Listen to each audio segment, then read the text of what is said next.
Изминатите години беа донесени тешки одлуки кои се покажаа стратешки исправни. Македонија стана членка на НАТО и трасира пат за членство во Европската унија. СДСМ, НСДП и заедничкиот кандидат за председател Стево Пендаровски со вакви пораки изразија увереност во двојна изборна победа. Пендаровски е уверен дека коалицијата на СДСМ има подобри перформанси на сите полиња. Грешките се казнуваат со правно процесуирање, што не било случај пред 7 години. Ја ги знам штелуваните анкети на ВМРО-ДПМН, јас ги знам реалните анкети и не би продавам политичка магла кога ви кажувам дека на двата избора ние ќе излеземе као победници. Председателскиот ќе го ставам на страна, да не излезе дека зборувам за себе, меѓутоа на парламентарните избори оваа коалиција има неколкукратно поголем коалициски потенцијал во однос на она што го има другата страна.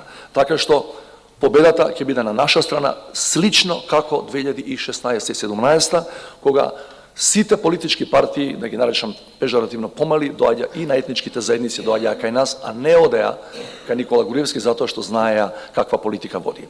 Председателот на СДСМ Ковачевски се сомнева дека ВМРО-ДПМН манипулира со лажни ветувања и фалсификати. Пример за тоа се дадените па повлечени потписи за Силјановска и состојбите во град Скопје по победата на опозицијата. На 8 мај изборот ќе биде помеѓу надежта и безнадежноста. Изборот на 8 мај ќе биде помеѓу европската перспектива и заглавување во минатото. На 8 мај изборот ќе биде помеѓу прогресот и лажниот патриотизам. На 8 мај изборот ќе биде помеѓу Европска Македонија и заробена Македонија. На својот 6-ти конгрес на СДП се представува како силен поддржувач на заедничката коалиција и на заедничкиот председателски кандидат. Горан Мисовски подсети на многуте заеднички битки, меѓу кои и онаа од 27 април. Поздрав до оние кои што секој ден ни претат и ни се закануваат за некакви нивни победи преку лажни анкети. Доаѓање на власт и враќање на Македонија во минатите времиња.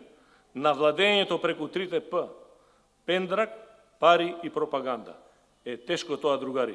Борбата продолжува, ама победата е на наша страна. Победата е сигурно на наша страна. Ние ќе победиме, ќе победи Европска Македонија.